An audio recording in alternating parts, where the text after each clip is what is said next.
ভারত তথা পৃথিবীর সবচেয়ে বড় রথ উৎসব পালিত হয় পুরীতে। এই রথ আজ অবধি কোনো স্কেল বা ফিতে দিয়ে মেপে বানানো হয় না।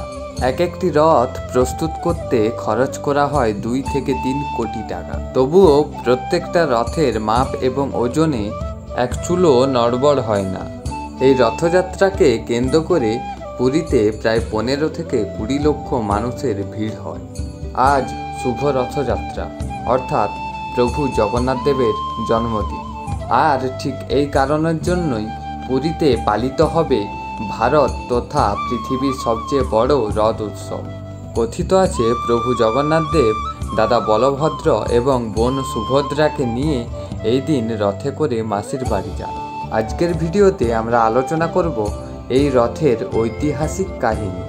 প্রভু জগন্নাথ দেবের রথটি সম্পূর্ণ মানবদেহের আদলে তৈরি করা হয়। এই রথ সম্পূর্ণ নিম কাঠ দিয়ে প্রস্তুত করা হয়। আমাদের মানবদেহ যেমন 206টি হাড় দিয়ে তৈরি, ঠিক তেমনি প্রভু জগন্নাথ দেবের রথটি 206টি কাঠ দিয়ে নির্মাণ করা হয় এবং প্রভু জগন্নাথ দেবের এই রথে 16টি চাকা ব্যবহার করা হয়। 16টি চাকার মধ্যে 5টি কর্মেন্দ্রীয়, 5টি জ্ঞানেন্দ্রীয়, এছাড়াও 6টি ষড়রিপুর প্রতীক হিসেবে বিবেচনা করা হয়।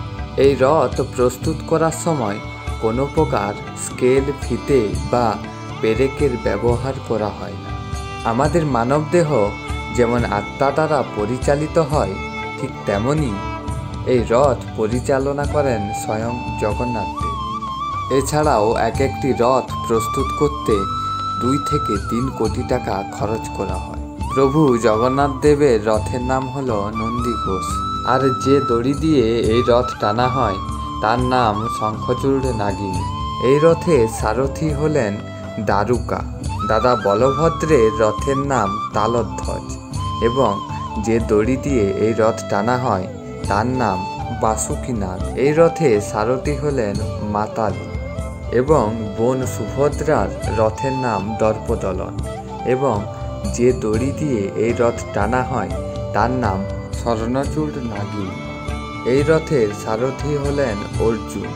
আত্মা ছাড়া যেমন আমাদের মানবদেহ একেবারেই অচল, ঠিক তেমনি জগন্নাথ দেব ছাড়া রথ সম্পূর্ণ অচল। তাই অচল মানবদেহ যেমন সৎকার করা হয়, ঠিক তেমনি রথযাত্রার শেষে জগন্নাথ দেবের রথ পুড়িয়ে ফেলা হয় এবং প্রতি বছর রথের পুনর্নির্মাণ করা হয়। ভিডিও ভালো লাগলে অবশ্যই লাইক, কমেন্ট এবং শেয়ার করতে ভুলবেন না এবং কমেন্টে অবশ্যই লিখে যাবেন জয় জগন্নাথ।